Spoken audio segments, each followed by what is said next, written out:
Hello, everybody. Las Vegas Collectibles at LVC Diversified. Although I don't know why I keep plugging it. I don't update any of the dang photos on there. Um, I really need to, by the way.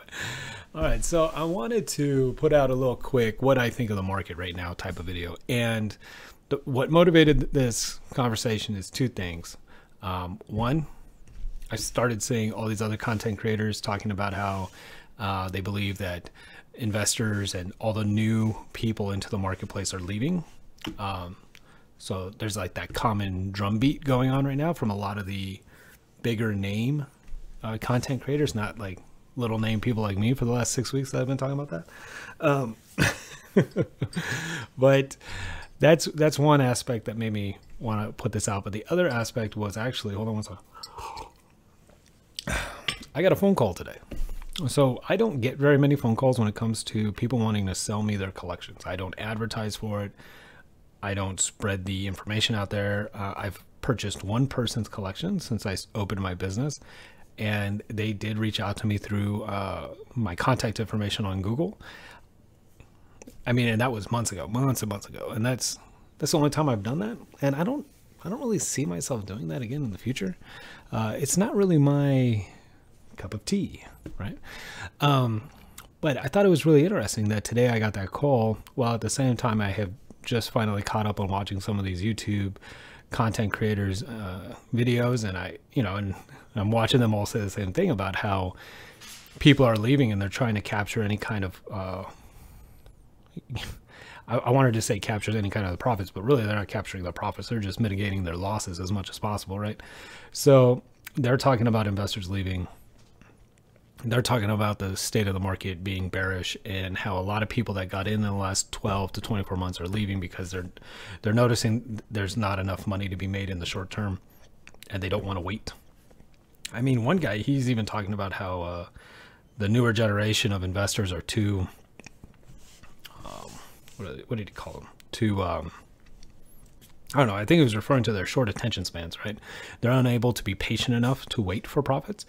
If they can't make their profits within a week or a month, then they want out, right? And so I thought that was really kind of interesting. And I think it's true to a point. A lot of newer people in not only this industry of collectibles, but also just in general, I think the majority of people are impatient, right? So yeah, so those were the two things that motivated me to sell, motivated me to talk about this. And so I just wanted to let everybody know my view on the market. So whenever I see, what do you want to call them? Influencers, whenever I see content creators where their viewer base is in the hundreds of thousands, right? Whenever I see a lot of people saying the same thing, it gets me it gets me kind of thinking about what the next step is, right? Because if enough people are told the same thing over and over and over again, they're going to start making decisions based off of that information. Whether or not it's true or false, it doesn't matter. If you are told, I mean, this is true of just human existence going back to the dawn of time, as far as like the stories and the books are always written. If you tell somebody, if a woman floats in water, she must be a wooden duck, and if she's made of wood, she's a witch, so burn her at the stake, right?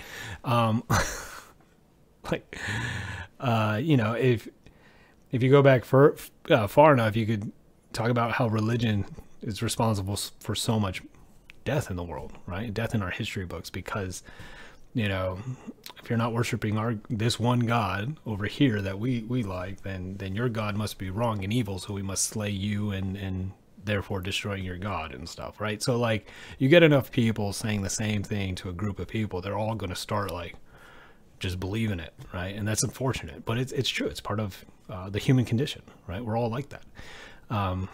There's some of us that have a real issue with, whatever somebody tells me, I'm always like, well, let's look into this. I'm going to make up my own mind on this, and I hope a lot of you do that. And I hope a lot of other people do that. It's like earlier this year and late last year, even earlier last year, people were like, buy Zion.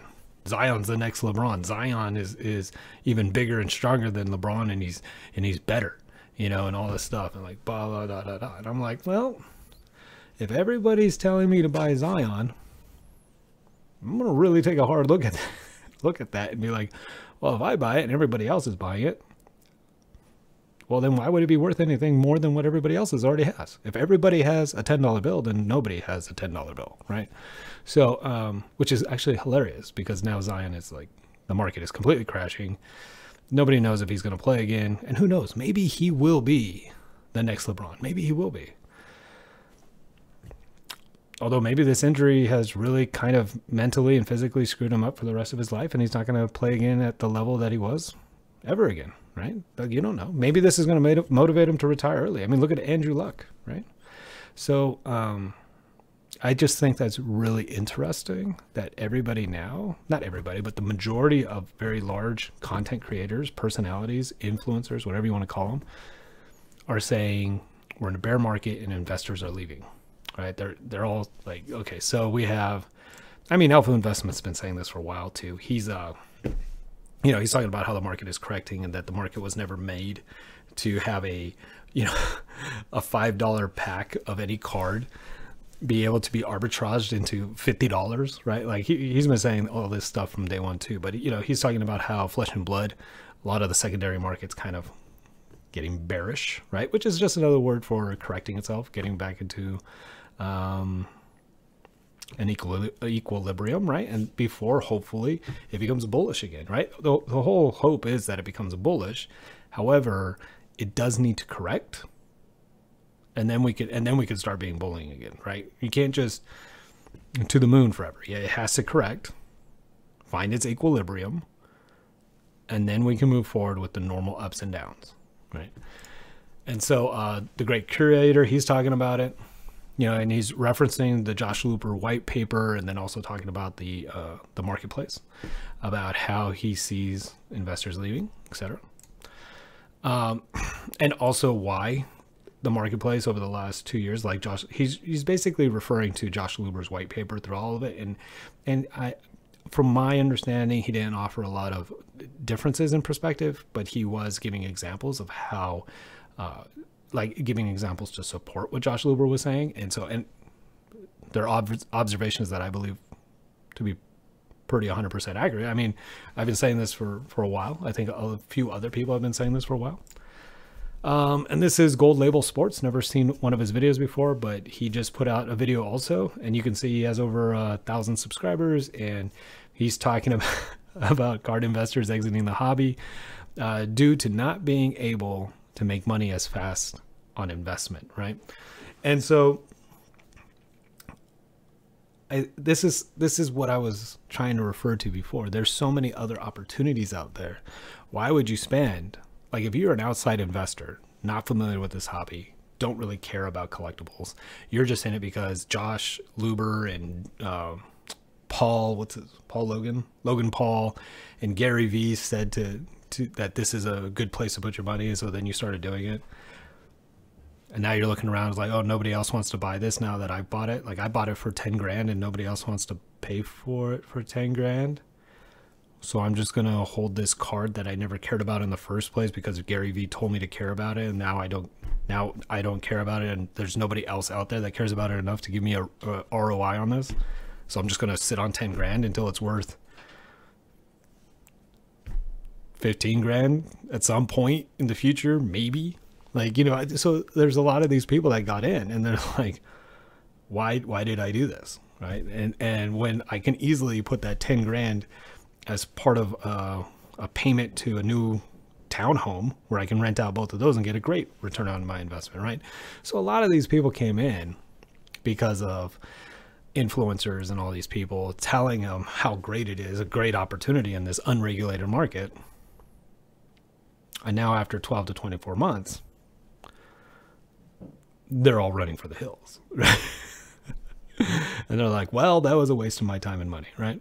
So I think it's really interesting. This is, she collects cards, another great personality. She has over 5,000 subscribers, and she's talking about the same thing.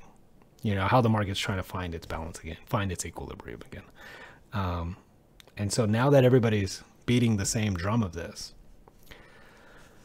I think we will speed up the process to get to that equilibrium. The main reason is because there's going to be less individuals that are talking about how much opportunity there is for flipping.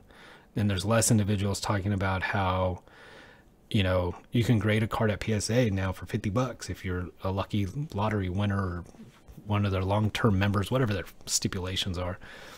And then you can turn around and sell it for $100. People are finally getting it in their head that just because you grade a card doesn't mean it has some kind of increased value by however much money you spent it for the grading. That's not how that works. You know, and so now that people are finally saying these things, I think we're going to move much faster to that equilibrium point. And so I'm putting out this video to let everybody know that we got about, in my opinion, for the sports card market, I think we got about 6 months before we're at equilibrium. And, you know, we're back to those good old days of small returns. Small returns. Some prospecting, of course, with those small returns. And all the players that people have hyped up so much to be the next LeBrons or the next Kobe's or the next blah, blah, blah. You know, the next rookie class is coming out. Think about it. And they're all going to try to build up the hype of those rookies. And then those prices aren't going to sit very well. And so the equilibrium is coming. It really is. Okay. If you really believe in the Zion card, go for it. You know, don't listen to me. Don't listen to anybody. Do what you believe, and do whatever the hell you want to do, first of all. But really look at cards over the last 20 years and look at the data and see how much they're actually worth. There's a lot of great players in the past. A lot of them. Hall of Famers. Michael Jordans. All these people. I don't think Zion's necessarily worth a tenth of what they've done in their lives. So think about that. Okay, that's all I'm saying. Really think about it. As more and more investors leave the hobby and policies are made by companies to eliminate arbitrage in the secondary market, i.e. printing a lot more supply, having products everywhere, saturating every possible area, selling direct to consumer. Just be aware of that, right? And so, yeah, so my prediction, my belief on the current state of the market is we're going to continue to see falls in the higher dollar individual cards.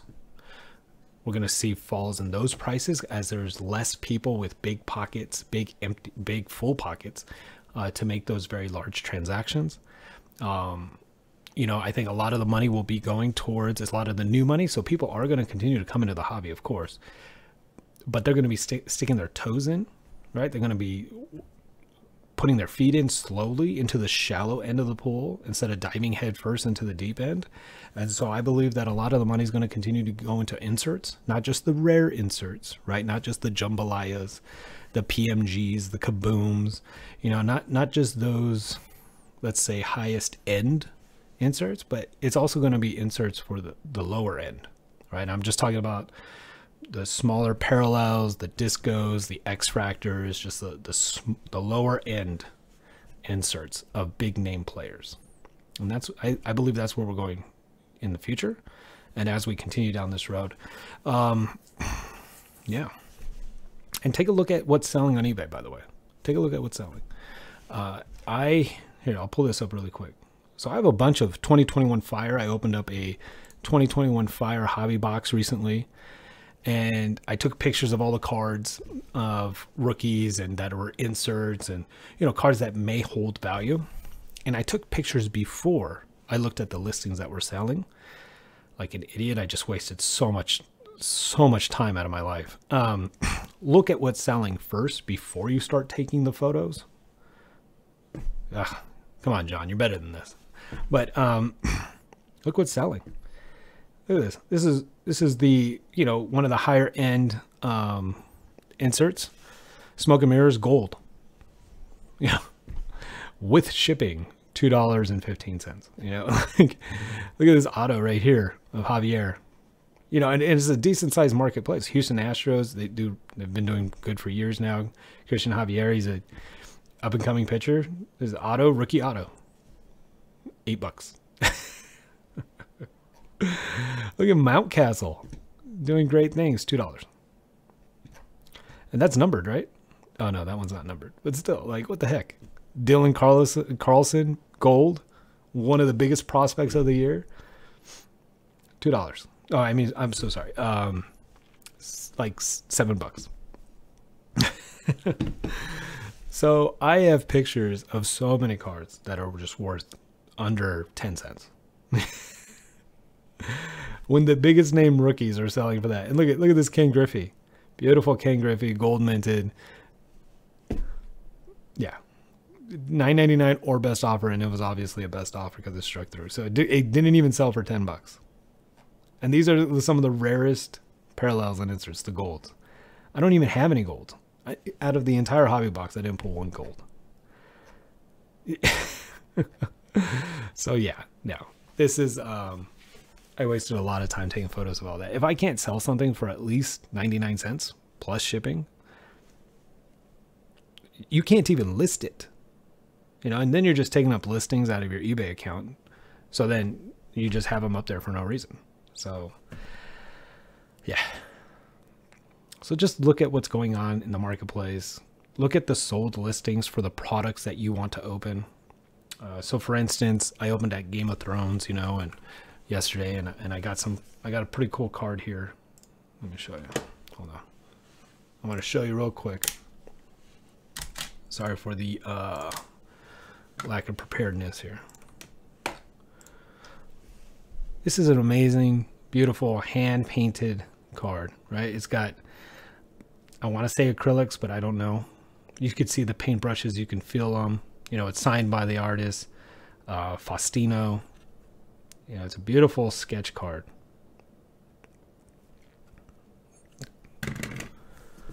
It's not worth, I mean, it's worth maybe $20 at the most.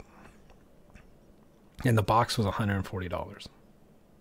And this is probably the most expensive card out of the box. I had 2 autos. This is probably the most expensive card. So do your research. Understand what's selling. Okay? The marketplace is changing. It just is. All right. So other than that, hope you have a great night. I'm going to open a box next. Take care. I'll see you soon.